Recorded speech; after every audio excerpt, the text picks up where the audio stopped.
Olá, bem-vindos a mais um Ciências Sociais em Diálogo.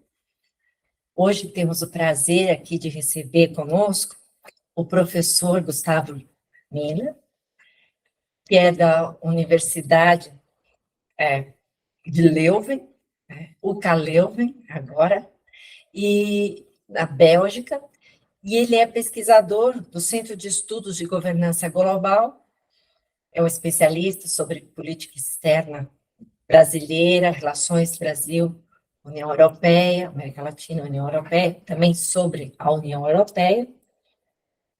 E hoje o professor Gustavo vai falar conosco sobre a política externa da União Europeia. Mas antes de passar a palavra para ele, eu já vou lembrar vocês para se inscrever no canal, dar o seu like, ativar o sininho, ajudar na divulgação do nosso programa, que isso sempre é bom.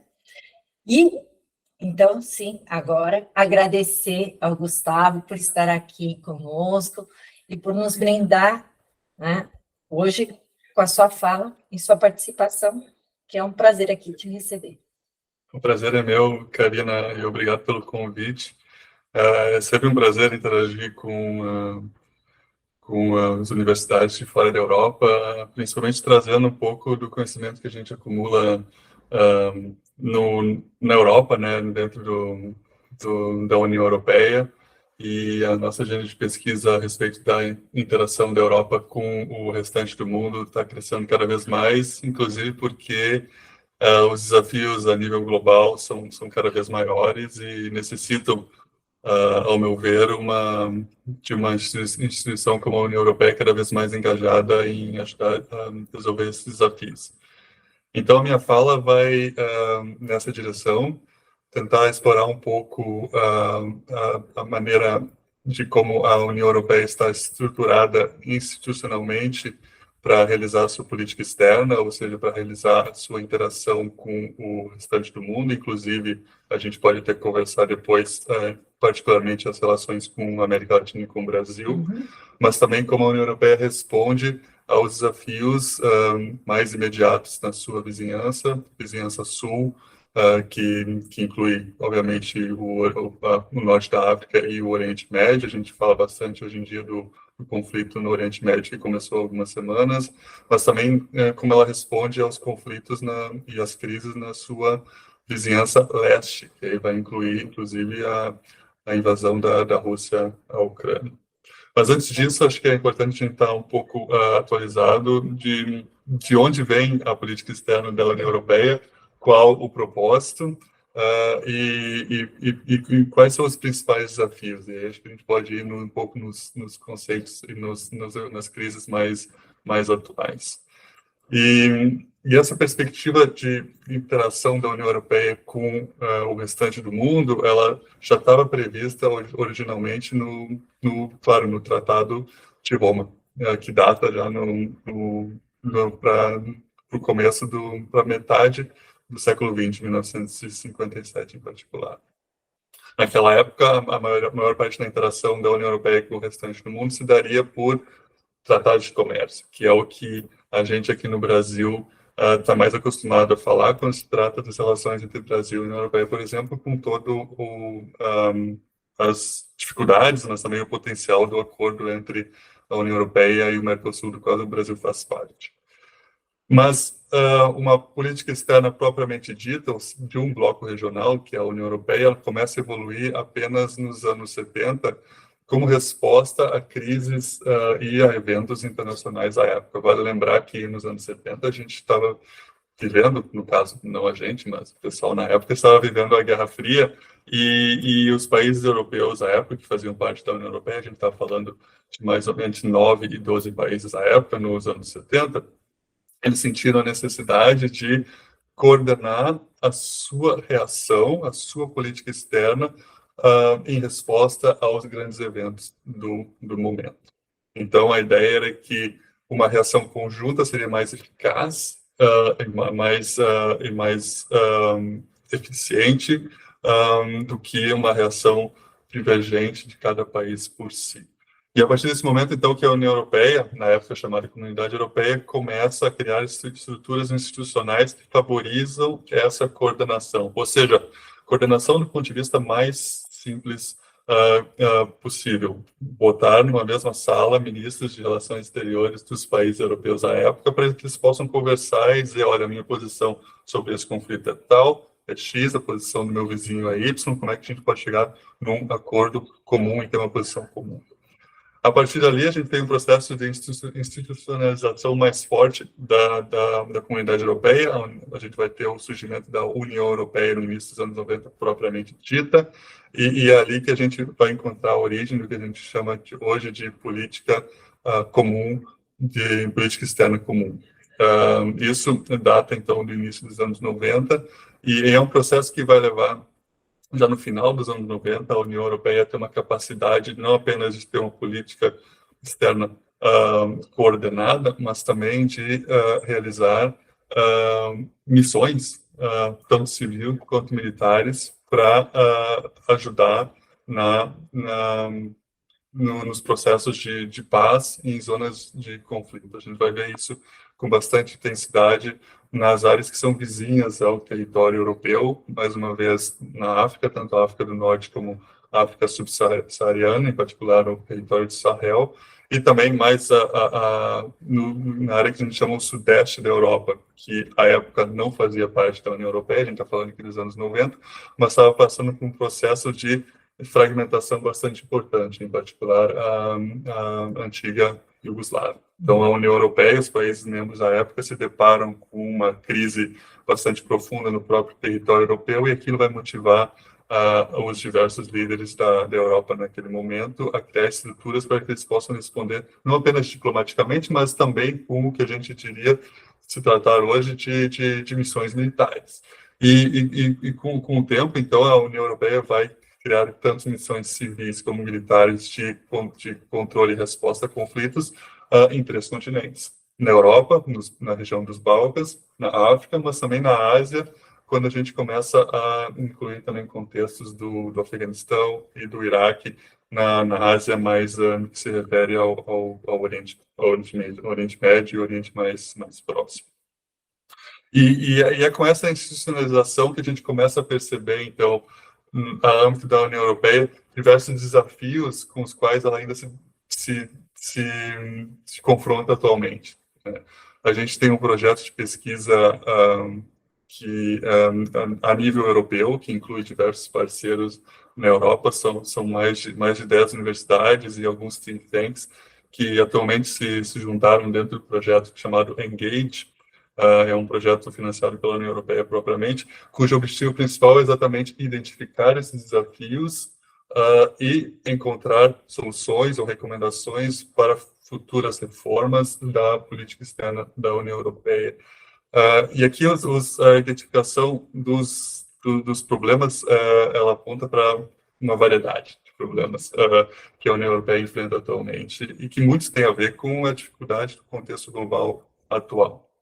O que ficou claro no projeto é que a ação exterior da União Europeia ela tem 3 objetivos básicos atualmente e todas as reformas desse arranjo institucional devem seguir esses preceitos. Um é aumentar a coerência entre, de um lado, a política exterior da União Europeia enquanto instituição e, de outro, os Estados-membros. Ou seja, é importante que haja uma coerência de ação entre aquilo que a União Europeia está defendendo e aquilo que os Estados-membros, Alemanha, França, Espanha, Itália, Croácia, qualquer um dos atuais 27 membros também estão defendendo. Isso que a gente chama de coerência vertical, ou seja, vertical porque é entre as instituições, e aqui principalmente a gente está pensando no Serviço Europeu de Ação Exterior, mas também da Comissão Europeia, do Conselho Europeu, entre esse nível acima, regional, e o nível que está abaixo, mas não menos importante, que é o nível dos Estados-membros.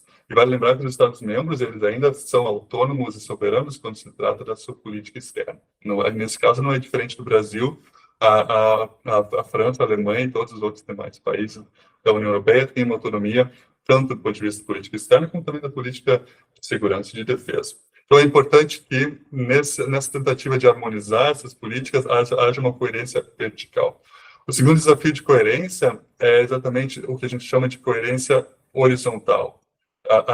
Nesse desafio não é tanto em respeito aos Estados-membros, mas é horizontal no sentido de haver uma coerência de política entre as diferentes instituições da União Europeia.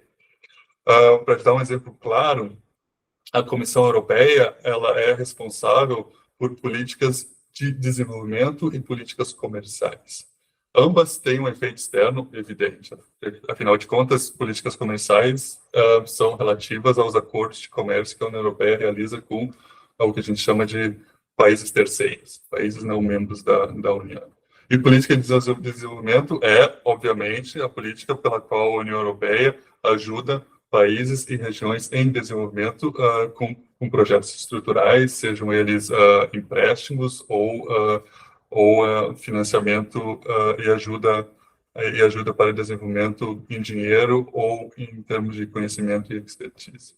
Essas são, obviamente, políticas externas coordenadas pela Comissão Europeia.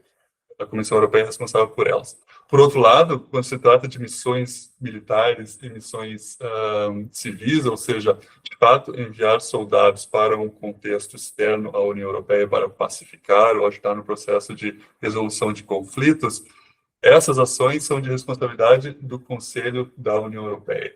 Ali a gente vai encontrar não uma burocracia supranacional como na Comissão Europeia, ou seja, servidores públicos, como a gente chamaria, que trabalham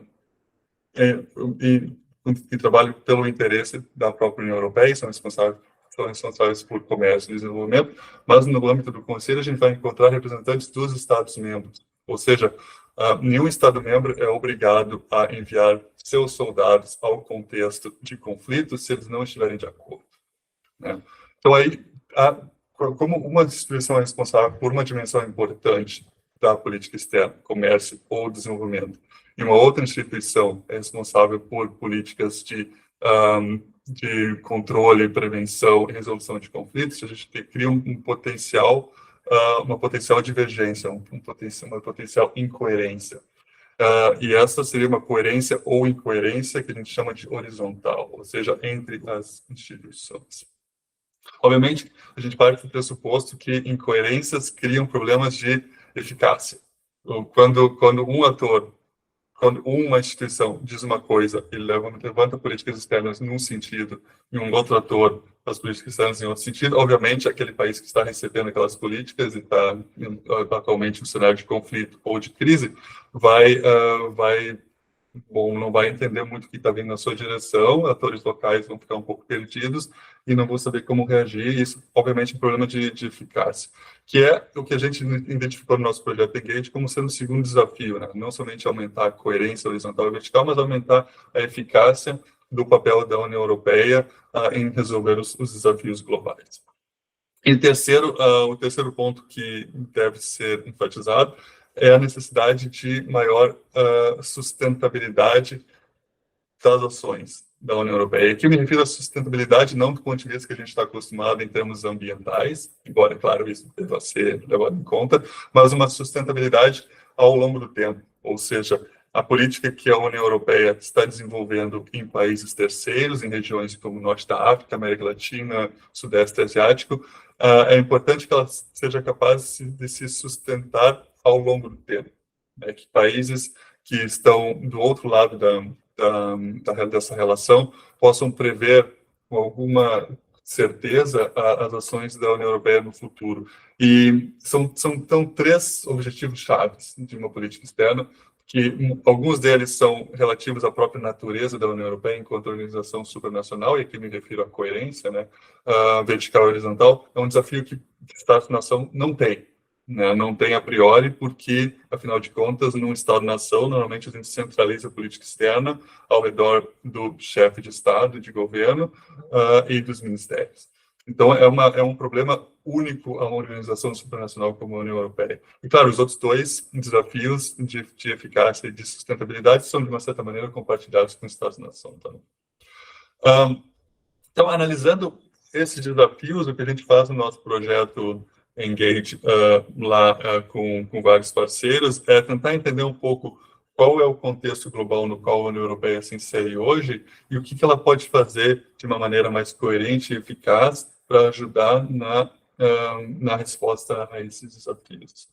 Obviamente, há crises que são mais imediatas, né? E essas são as crises que a gente pode observar no cotidiano das notícias, né? Ano passado, em fevereiro, a gente tem invasão pela Rússia da Ucrânia, pela segunda vez, alguns vão dizer, e isso, claro, levou a uma resposta da União Europeia conjuntamente. A maioria dos países optaram por um apoio bastante forte da Ucrânia, que levou, inclusive, a tensões entre a União Europeia e países europeus com países do sul global. E a outra crise que a gente pode também comentar mais é uma crise que acontece atualmente, né, um conflito armado e com um nível de violência bastante elevado, que é o conflito no Oriente Médio, que envolve Israel, Hamas e, obviamente, a população civil da faixa de Gaza, mas também de Israel. Então, são crises com as quais a União Europeia se depara e deve agir com uma certa rapidez. Sabe? No projeto que a gente desenvolve, a gente tenta recomendar diferentes possibilidades de ação quando tais crises acontecem. Mas é um trabalho bastante complicado. Por quê? Porque, de um lado, você tem a necessidade de agir com uma certa rapidez, ou seja, o público, não só o europeu, mas também mundial e outros autores, outros países, esperam uma reação da União Europeia dentro de algumas horas, quando algo acontece. Ao mesmo tempo, as instituições elas têm um desafio de, naquele período de algumas horas, tentar um pouco entender qual é a posição de diferentes países para que elas possam dar aquele pronunciamento ou já mobilizar alguma ação no sentido de ajuda humanitária ou começar a planejar a política de longo prazo. E isso não é fácil, porque 27 países, que atualmente a União Europeia tem 27 Estados-membros, têm interesses divergentes, né? E a gente nota isso mais, para continuar usando os mesmos exemplos, a gente nota isso mais no caso do conflito no Oriente Médio que está acontecendo agora, do que no conflito da Ucrânia, onde a maioria dos países europeus se manifestou favorável à Ucrânia na guerra contra a Rússia. Esses são desafios mais imediatos. Mas o que a gente identificou como desafios de longo prazo, quando se trata da inserção do continente europeu, mas da União Europeia especificamente no mundo, esses desafios têm a ver com a mudança da ordem mundial, de uma ordem que era centrada nas relações transatlânticas, as relações entre a superpotência que era os Estados Unidos com a própria União Europeia. E aqui um parênteses, vale dizer que grande parte da integração no continente europeu se deve ao suporte externo dos Estados Unidos. Então, a União Europeia, enquanto organização dotada de poderes supranacionais, deve muito à sua relação com os Estados Unidos. Mas o que a gente notou é que há uma mudança do eixo de gravidade global daquelas relações transatlânticas para as relações no Pacífico.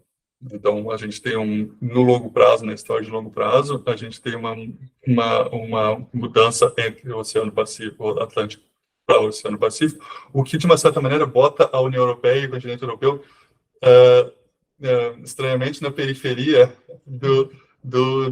das grandes tendências e dessa reformulação da ordem mundial. O que, no longo prazo, mais uma vez, é algo que acontece pela primeira vez para o continente europeu em pelo menos 5 séculos.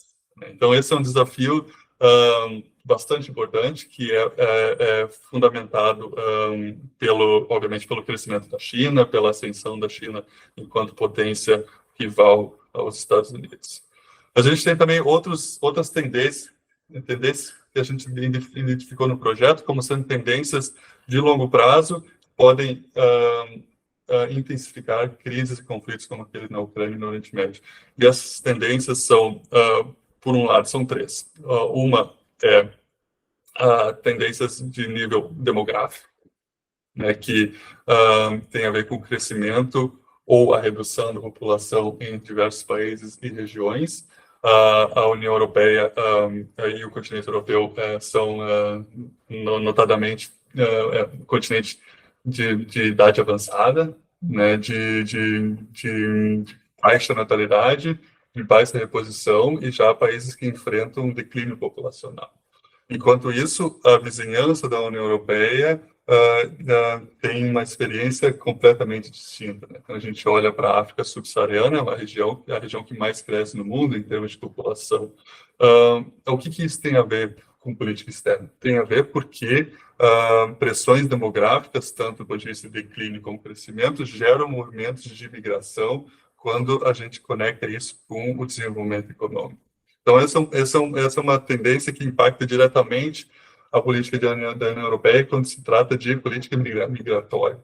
A gente viu há 5 ou 6 anos atrás um pico de uma crise de migração, tanto de refugiados como de imigrantes econômicos, né, que chegam à União Europeia por diversas rotas, né, tanto marítimas quanto terrestres, marítimas pelo mar Mediterrâneo, quanto terrestres pelo Sudeste, passando pelos Balcãs e com o objetivo de chegar aos países mais desenvolvidos da União Europeia. Então, a tendência demográfica é algo bastante importante que a gente sinalizou e é algo que é de longo prazo. É muito difícil você reverter uma tendência demográfica e a migração é uma consequência importante dessa tendência.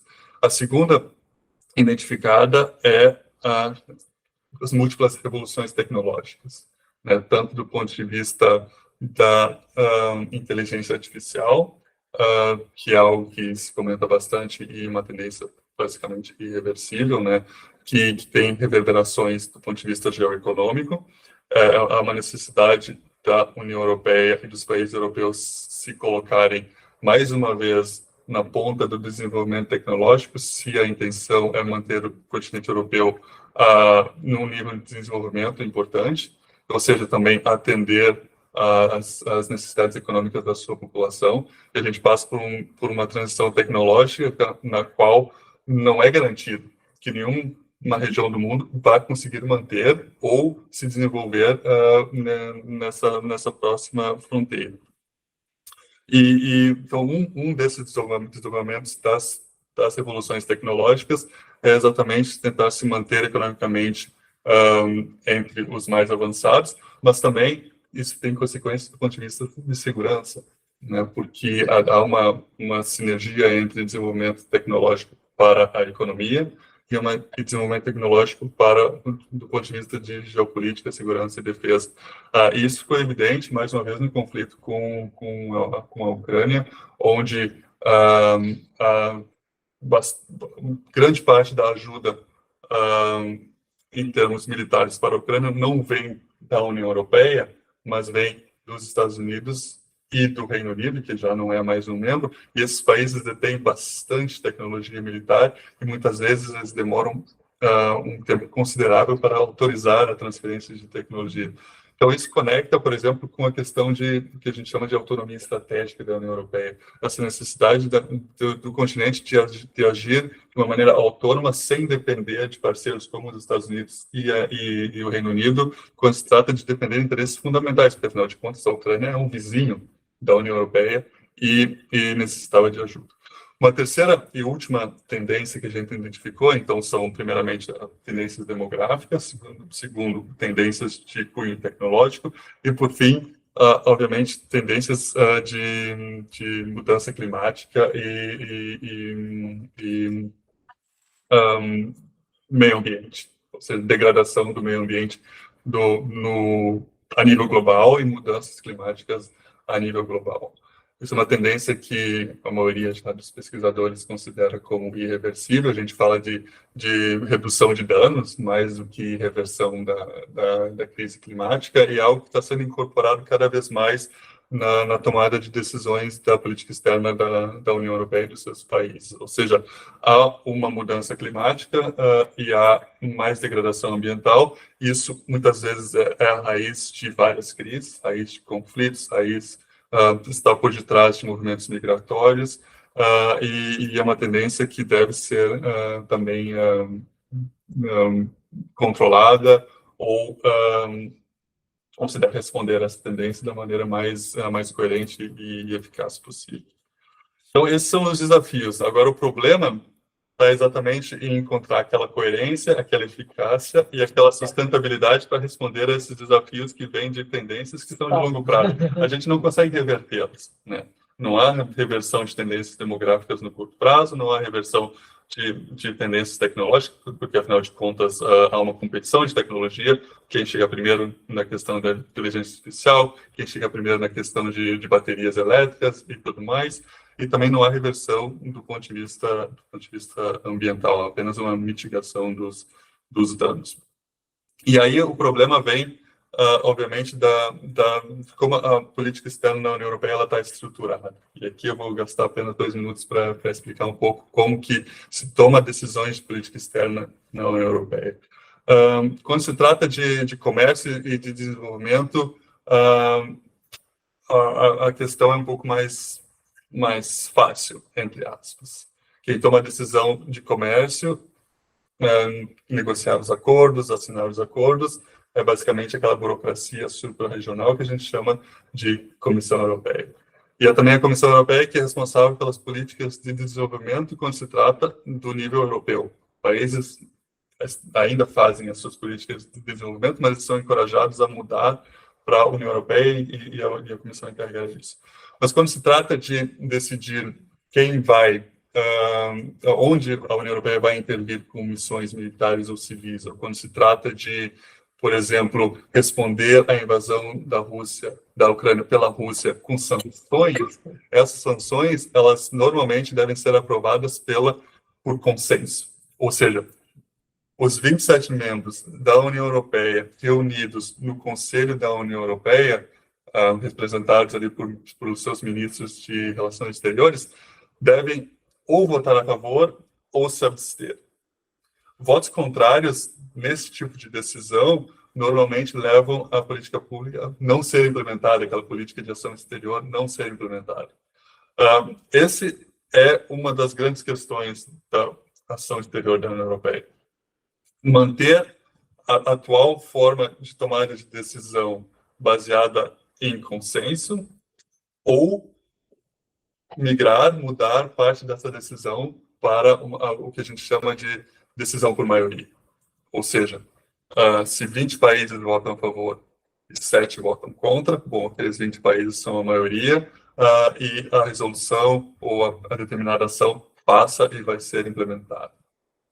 Isso, obviamente, gera problemas, porque os países que se encontram na sua minoria, teoricamente, nesse exemplo hipotético, deveriam, então, ainda agir de acordo com a decisão, apesar de terem votado contra. Né? Países grandes da União Europeia, como a França, como a Alemanha, como a Espanha, correriam o risco de se encontrar numa posição minoritária e, ainda assim, dever seguir uma rota que é contrária aos seus interesses.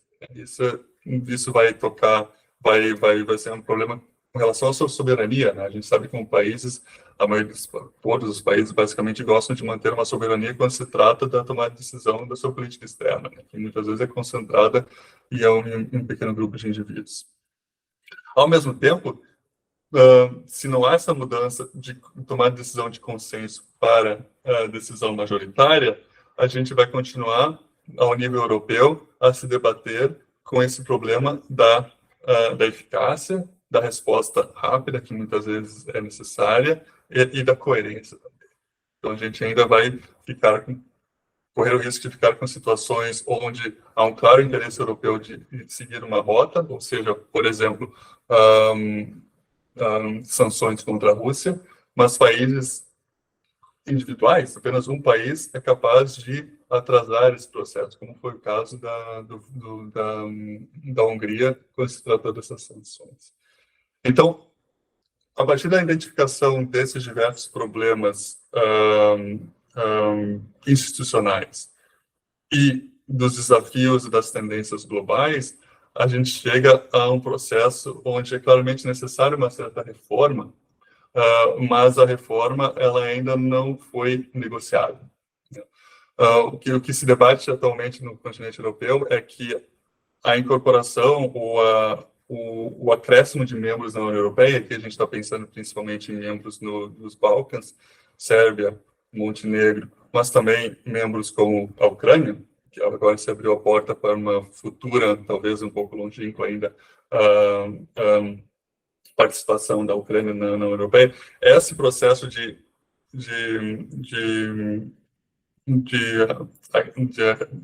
adicionar membros, esse processo de alargamento da União Europeia, seria uma possibilidade de repensar, então, a estrutura institucional para a política externa. Normalmente, historicamente, na União Europeia, quando se acrescentam membros, quando membros entram para o clube europeu, a gente vale lembrar que a gente começou com 6 e agora tem 27 Estados-membros, né? É um alargamento considerável. A cada vez que a gente tem um alargamento, isso acontece por ondas, né? A gente vai de 6 para 9, para 12, depois para 15, depois 25, 27. Cada vez que acontece um acréscimo de membros considerável, é o momento de se repensar a arquitetura institucional, exatamente porque aqueles membros, eles vêm também com seu poder de voto, também com seus interesses. Então, é necessário mudar as estruturas para que a gente possa coordenar e contrabalancear os diversos interesses e achar uma posição comum. Então, o que a gente diz, né, no nosso projeto é que, olha, tem os desafios são claramente ligados a tendências globais de longo prazo que são irreversíveis e que podem alimentar várias crises próximas à União Europeia, África do Norte, Europa do Leste, África Subsaariana, Sahel, Oriente Médio, e há, então, uma necessidade de se pensar reformas. E a atual política de alargamento da União Europeia é uma das possibilidades de se pensar. Não é fácil, mas a gente percebe que há cada vez mais documentos e propostas que aparecem feitas por pesquisadores, como é o caso do nosso projeto, mas também feitas pela elite política, ou seja, diversos governos, como foi o caso recentemente do governo alemão e do governo da França, vão pedir a especialistas para repensar um pouco a política a nível europeu, a política externa da União Europeia, e sugerir reformas, né? Então, é claramente um momento de reformulação, um momento de repensar a estratégia, e a gente tem isso bastante em aberto. Acho que vale acompanhar para ver qual será a direção. Muito bem. Muito obrigada, Gustavo. Foi bem interessante isso que você apresentou, né, dessas dificuldades, porque esse é um ponto importante, né? A gente está falando, quando a gente fala de política externa, uma coisa é você falar política externa de um país, né? Ali, como você falou, tá, é meia dúzia de pessoas ali articulando, mas quando você fala em vários países tendo que criar consenso, e aí, a primeira coisa que me veio à cabeça é um pouco assim, como é que se cria consenso nessas situações, ou seja, porque, como você colocou, ou vota a favor, ou se abstém, porque qualquer voto contra é um impeditivo. Nesse caso, como é que os países fazem, na prática, efetivamente, para conseguir fazer essa acomodação e evitar esse voto de veto, né? Esse é um ponto importante. Porque, no limite, tem isso, né? Sim. Não, e tem isso. E, teoricamente, um país pequeno como a Malta ou como Chipre pode barrar decisões de política externa. Você pode ter, teoricamente, 26 Estados-membros contra um, por mais pequeno que aquele seja. Se não for consenso, a política não vai passar. Então, historicamente, a gente, na União Europeia, a nível europeu, tem-se essa criação de incentivos para, de uma certa maneira, mover países de uma posição contrária a, pelo menos, se absterem. E essa criação de incentivos pode ser tanto do ponto de vista do convencimento, ou seja, e isso a gente tende a subestimar, mas é bastante importante ainda quando se trata de integração regional, ou seja, o convencimento diplomático, dizer que, olha, de repente, esse país está votando contra, mas não é realmente do seu interesse votar contra. A gente tem um processo de socialização com vários e vários encontros entre chefes de Estado, entre ministros de Relações Exteriores, para que haja, de repente, não uma mudança completa de posição naquele país, mas uma convergência para algo que possa ser aceitável por todos, né? O que a gente chama do denominador comum. Muitas vezes o objetivo inicial ele não é aceitável por todos os estados, então o que se faz é não mudar os interesses e as posições dos estados, mas mudar aquele objetivo inicial para algo que seja, sabe, aceitável para todos. Esse é o primeiro momento. O segundo, claro, são incentivos mais materiais, né? E vale lembrar que a política externa não acontece num vácuo, né? Ela acontece ao mesmo tempo que tem uma tomada de decisão a nível regional e a nível também de nacional.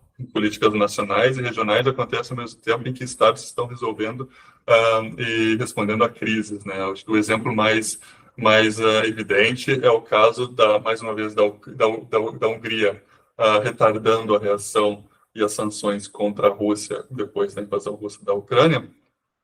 E o que acontece é que há busca de incentivos, tanto do ponto de vista de convencimento, mas também do ponto de vista material. Ou seja, a proposta é, olha, se a Hungria não barrar esse processo, de repente a Comissão Europeia vai olhar numa outra direção quando se trata do processo de deterioramento democrático na Hungria, ou ao menos vai tentar fazer isso por algum tempo, né?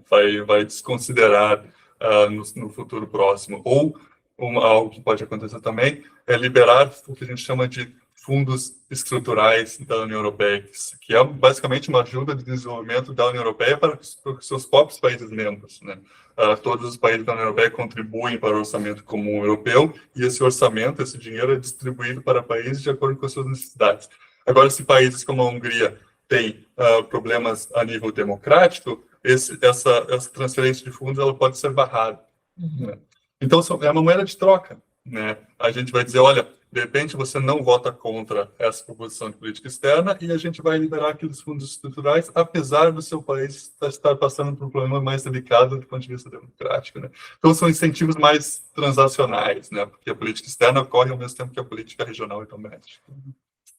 Agora, esse é um ponto importante, né, que você falou.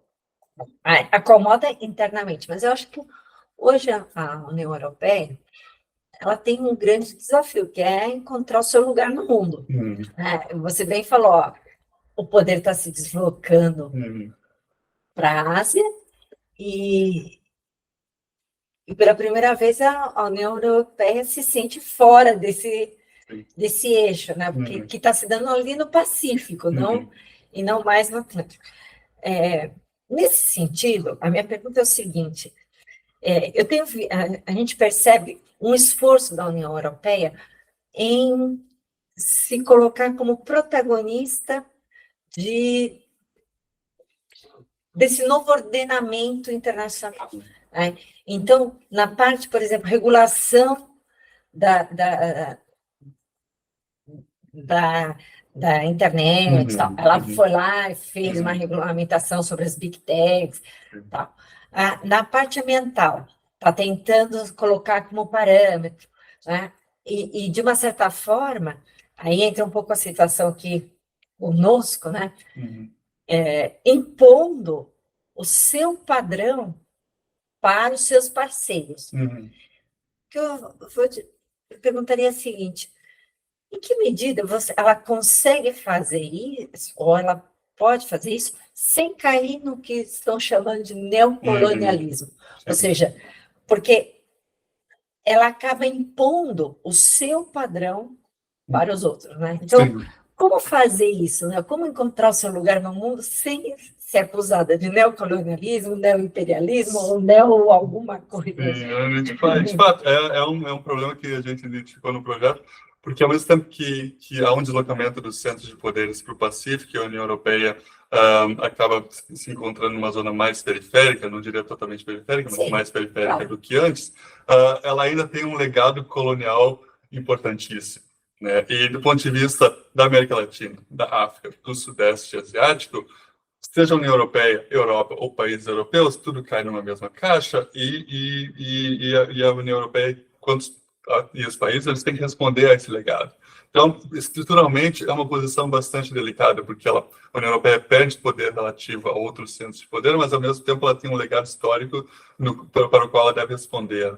Então, quando se trata, por exemplo, desse poder econômico que você descreveu, ou seja, o poder da União Europeia de, através do seu tamanho econômico, determinar quais são os padrões e as regras para o comércio, como que a gente deve produzir, como que a gente deve, quais critérios ambientais e de direitos humanos e de proteção do trabalhador e de sustentabilidade devem ser respeitados para que aquele produto possa entrar no mercado europeu. Vamos lembrar que é um mercado de 500 milhão de pessoas de altíssimo poder aquisitivo, né, o maior poder aquisitivo do mundo, e todos gostariam de exportar para a União Europeia. Então aí a gente tem o poder econômico, o fato de que ela pode, muitas vezes por ações unilaterais, apenas determinar que, olha, a partir de agora, esse produto, seja da telefonia, seja produtos de alta tecnologia, seja produtos agrícolas, a partir de agora, esse produto, para entrar aqui no nosso mercado rico e de bastante população, de bastante consumidores, esse produto deve atender a esses critérios. E o produtor no Brasil, seja produtor de soja no Brasil ou produtor de um produto, de um telefone no Japão, ele vai pensar, olha, eu vou fazer um produto, eu vou fazer apenas um padrão, apenas um produto, porque eu quero ter um ganho de escala, né? Eu só vou fazer um telefone, eu só vou produzir soja de uma maneira, porque eu não posso arcar com os custos de produzir 2 tipos, né? E se eu produzir apenas um, aquele que eu vou escolher é aquele que me dá acesso ao mercado europeu, porque afinal de contas é um mercado que tem um grande número de consumidores e um grande poder aquisitivo. Então, esse é basicamente aquele efeito do poder econômico da União Europeia. Agora, qual seria a alternativa para isso? Porque, obviamente, como você descreveu, isso pode ser interpretado como, de uma certa maneira, um neocolonialismo, né? Os tomadores de decisão da União Europeia vão dizer, não, o que a gente está fazendo aqui é protegendo nossos consumidores, né? Bom, justo, mas é inegável que isso tem efeitos fora, né? E muitas vezes contraditórios com a política de desenvolvimento da União Europeia, a política comercial e de livre comércio, etc. Uma alternativa para isso, para essas ações unilaterais, ou seja, ações que são tomadas no mercado doméstico, mas que têm consequências externas, seria justamente negociações do ponto de vista multilateral, né? Há 20 anos atrás, uma resposta para isso seria negociações a nível da OMC, Organização Mundial do Comércio. Agora, o problema é que essa organização multilateral, a OMC, já não mais funciona, né? E não é apenas o caso da OMC, é o caso de outras organizações multilaterais que são contestadas, tanto por potências ascendentes como a China, como pelo Sul Global, e simplesmente não são eficazes. Né? Não se acha, você não tem mais aquela ordem multilateral que poderia legitimar a tomada de decisão de alguns atores importantes como a União Europeia. Então a gente acaba ficando nesse dilema, né? A gente observa esse dilema. De um lado, você não tem a estruturação e o enquadramento de estruturas multilaterais, e de outro lado, os tomadores de decisão precisam criar critérios e padrões para o seu mercado interno. Então, de fato um problema cuja solução é bastante difícil, mas vale salientar que a União Europeia, um dos seus objetivos existentes há décadas é a manutenção da ordem do multilateralismo, né? Por mais que o multilateralismo hoje em dia seja capenga, e é o que a gente chama de ordem liberal internacional, esteja passando por diversas crises, sendo contestada, ainda é do objetivo da política externa da União Europeia tentar sustentar essa ordem multilateral, essa ordem do multilateralismo, da tomada de decisão conjunto, porque foi nessa ordem na qual a União Europeia cresceu. Ou seja, ela é mais forte enquanto ator econômico, ela é mais forte quando há uma previsibilidade das diferentes regras de comércio, de desenvolvimento, de diplomacia, de defesa de direitos humanos. Ela é mais forte, né, quando existem regras. Ela não é um ator internacional que se desenvolve quando há uma imprevisibilidade ou quando não há regras, né? Há atores que se desenvolvem muito bem nesse sistema, ou que estão contestando, né? Há atores que são imprevisíveis e que têm um exército, tem um poderio militar. A União Europeia não tem isso, né? Então, para a União Europeia, o mais benéfico é que a ordem multilateral seja mantida, até porque, então, ela pode também legitimar essas decisões de poderio econômico.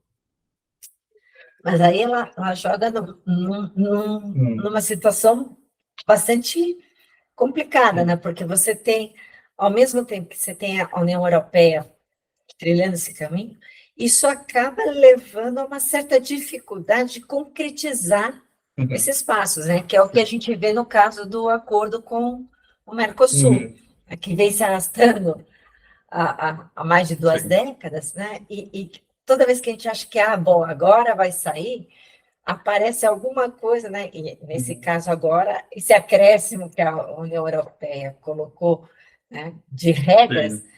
E, por outro lado, você tem parceiros te exigindo bem menos, né? Que é o caso, por exemplo, da China. Que a China não te impõe regras nesse sentido de comportamento, vamos dizer assim. Né? Ela te impõe regras do que você vai vender para ela, como vai vender, mas não de comportamento. É difícil competir nisso, não, né? Com certeza, essa competição, essa nova competição de grandes potências em regiões do sul global é uma tendência que a gente também identificou, e como você bem disse, é uma situação difícil da União Europeia, porque não somente ela tem uma perda de poder relativo, ou seja, o que ela pode oferecer é muitas vezes menos atrativo do que, por exemplo, a China, né? Pensando aqui a China na América Latina ou a China na África, não só é menos atrativo, como a União Europeia vem com uma bagagem colonial. Então, se espera mais da União Europeia, ela pode entregar menos, e há um competidor que está ali, claro, de curto prazo, né? Acho que a maioria dos especialistas vão dizer, olha, os benefícios da parceria com a China são de curto prazo. No longo prazo, sabe, esses investimentos de infraestrutura, eles não vão beneficiar a economia local. Tudo bem, mas o problema é que os políticos, seja numa democracia ou ainda mais num governo autoritário, o que eles se interessam são benefícios de curto prazo. Então, quando você tem a escolha entre a China, que oferece investimentos em infraestrutura, por mais que seja para explorar matéria-prima, né, mas é algo que vai beneficiar a curto prazo a economia local daquele país. De um lado você tem isso, do outro lado você tem a União Europeia, que não apenas oferece investimentos de longo prazo, cujo benefício vai se colher daqui a algumas décadas, mas também esses benefícios vêm com exigências adicionais do ponto de vista ambiental, de direitos humanos, direitos dos trabalhadores. Do ponto de vista de quem está recebendo aquele auxílio ou quem vai assinar aquele acordo, é uma escolha que parece fácil. Né? E é algo com o qual a União Europeia vem se debatendo bastante. Eles estão absolutamente cientes desse problema e parte da solução vem em focar em áreas na qual não há um conflito de interesse, ou seja, áreas de promoção de direitos humanos. Claro, você pode fazer isso atrelado a acordos de comércio e a políticas de desenvolvimento, e muitas vezes isso é necessário, mas também é todo um processo mais uma vez, de convencimento. E aí entra em jogo, só para concluir, o próprio exemplo do que acontece dentro da União Europeia e como isso reverbera em outras regiões do mundo. Ou seja, aquilo que a União Europeia está pregando para o mundo em termos de critérios ambientais, direitos humanos, etc., aquele exercício de convencimento, ele vai ser mais eficaz se as ações dentro do próprio continente europeu forem compatíveis com aquilo que ela está pregando fora. Né? E olha, a gente pode dizer, na União Europeia, obviamente, se respeita os direitos humanos, na União Europeia, obviamente, se respeita e se protege o meio ambiente. Eu diria, nem sempre. Né? E é importante que se tenha um esforço de se encontrar, mais uma vez, essa coerência, não vertical, não horizontal, mas a coerência entre aquilo que a gente prega e aquilo que a gente faz no próprio território. E aí tem uma outra questão que acho que é importante, que ficou evidente com o Brexit, que é as tensões que se criam internamente, né, como reações a essa ingerência da União Europeia, porque mesmo quando ela, vamos dizer assim, cria esses padrões para fora, ela cria padrões também para os países, né? E isso muitas vezes gera insatisfações internas, né? Essas políticas, né, têm reflexos. E no caso, por exemplo, como você está falando, cada vez mais fica evidente que essa política de consensos, ela tem um limite. Né? Em que medida mudar essas políticas não pode aumentar essas insatisfações. Porque vamos pensar, você bem falou, hoje Chipre e Malta podem vetar alguma coisa, mas também pode acontecer de você ter uma aliança de pequenos, né, de 20 pequenos, que deixam os 6 maiores, os 7 maiores, isolados. E aí, como é que ficaria essa sensação de se sentir, né, subordinada à vontade de menores, de menores, né? Sim. Que... De fato, e acho que isso acaba refletindo bastante no próprio arranjo institucional e de como você estabelece o que a gente chama de maioria qualificada, né? Normalmente, nesse processo de tomar de decisão, a gente não trabalha com maioria simples, não é 50% mais 1, ou seja, não seria 14 de 27, mas sim uma maioria qualificada. Atualmente, a gente trabalha com uma maioria, o Conselho trabalha com uma maioria de Estados-membros votando a favor, mas também uma maioria da população, ou seja, os Estados-membros que votam a favor, eles devem representar um certo número da população, se eu não me engano, 55% da população.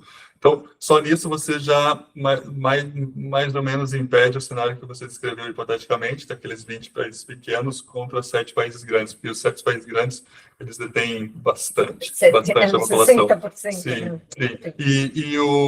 E para essas políticas domésticas que você descreve, pelas quais a gente toma a decisão no Conselho por maioria qualificada, na maioria delas, e isso está disponível no site do Conselho da União Europeia, está disponível na internet, na maioria delas, ainda assim, a decisão é tomada por consenso.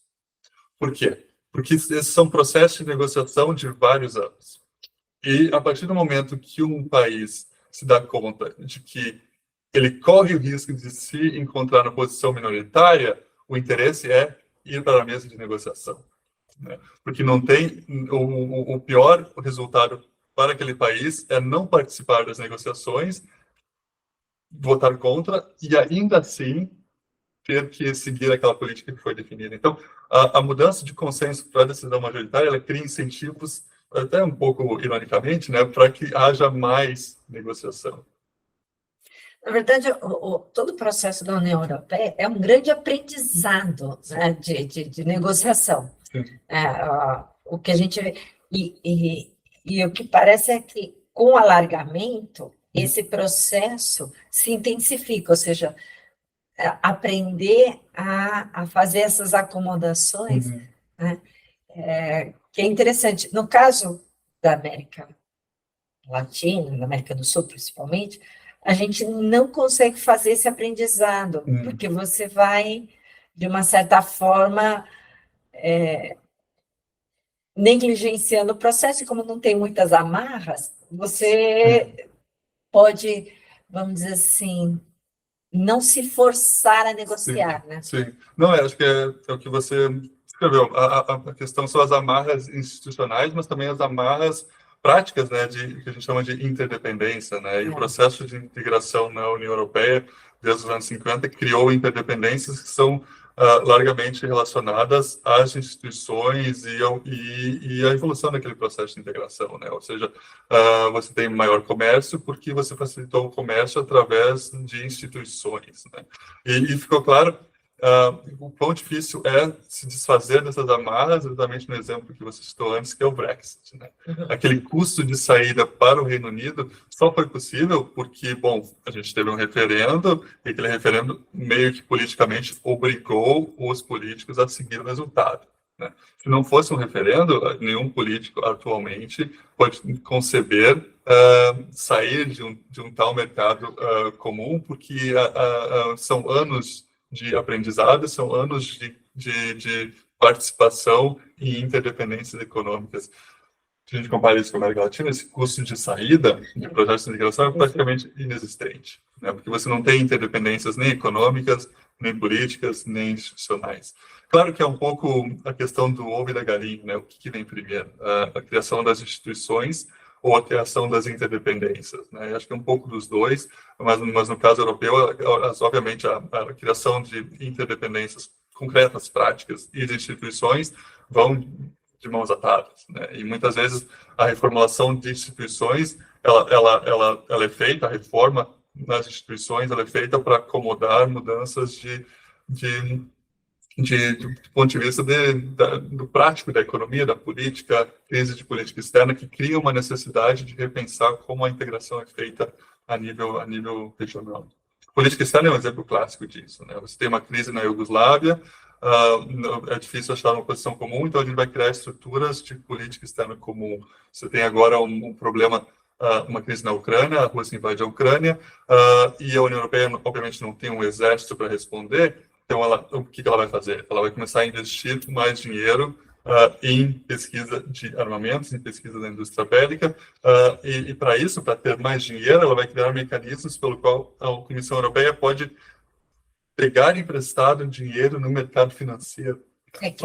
Foi uma revolução no ponto de vista foi feito não somente para a crise na Ucrânia, mas também para responder à pandemia do Covid. Né? Então, são crises, uma crise sanitária, uma crise militar, de conflito, que levam a um aprofundamento da integração. Isso só é possível porque você já tem instituições. Né? Num contexto regional onde não há instituições e os Estados-membros não são acostumados a interagir nesse momento de crise, aí o que acontece é mais fragmentação do que aceleração da integração.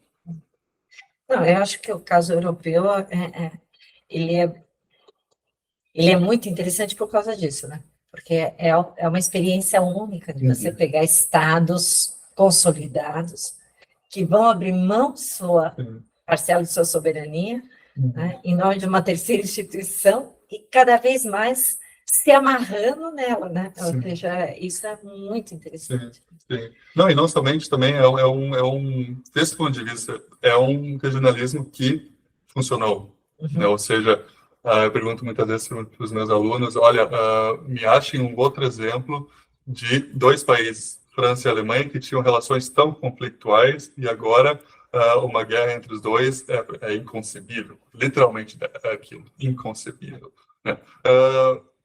Raramente meus alunos encontram uma resposta, mas quando eles encontram, é justamente Brasil e Argentina, né? Então, só para levantar uma questão um pouco polêmica, eu diria que também a integração no Cone Sul, de uma certa maneira, ela é bem sucedida, né? Porque ela criou o ambiente necessário para promover uma confiança mútua entre os países. Claro, do ponto de vista econômico, ela está bem atrasada. Mas, do ponto de vista político, é algo que hoje a gente leva como dado. Né? Uma relação pacífica entre Brasil e Argentina. Volta 40 anos atrás no tempo, não era bem assim. Então, Brasil, Argentina, Alemanha e França são exemplos quase únicos no cenário global. Claro que há países onde você não vai imaginar uma guerra. Canadá, Estados Unidos e México. Mas ali é impossível imaginar uma guerra porque a diferença de poder é muito grande. Mas contextos como, por exemplo, Índia e Paquistão, você vai ver que, bom, o regionalismo ali no sul da Ásia, há uma tentativa de se criar algum sistema de integração, mas os dois países não podiam ser mais rivais do que eles são, né? Então, ali não funcionou. No caso do Brasil e Argentina, funcionou. No caso da Alemanha e da Argentina, funcionou quando se trata de regionalismo para projetos de paz. Né? Parte da ação exterior da União Europeia, em grande medida, é saber como, e isso foi por muito tempo, né, de uma maneira bastante normativa, como expandir esse projeto de paz para o mundo inteiro. Isso acabou tendo conotações também neocolonialistas e tudo mais, porque a gente sabe que o modelo europeu não pode ser exportado sem as devidas adaptações, mas o projeto de paz funcionou e muitas regiões ainda tentam se inspirar naquilo. Funcionou na parte de paz, né? Sim. E botar futebol no meio, coisa complicada. Pois é. Mas, Gustavo, foi ótimo te receber aqui. A gente poderia continuar conversando aqui por muito tempo. Se você aí ainda não deu o seu like, não se inscreveu no canal, ainda dá tempo de fazer isso. Não se esqueça, merece vários likes essa fala hoje aqui do Gustavo. E acho que a gente poderia continuar falando muito, porque tem bastante coisa para fazer, então já fica aqui o convite para outras oportunidades, né, vir aqui discutir essa questão da União Europeia. Muito obrigada. Se você quiser... Obrigado a você, sempre um prazer, e aguardo o próximo convite. Pode deixar. Então, Obrigada a todos e até a próxima semana com mais um Ciências Sociais em Diálogo.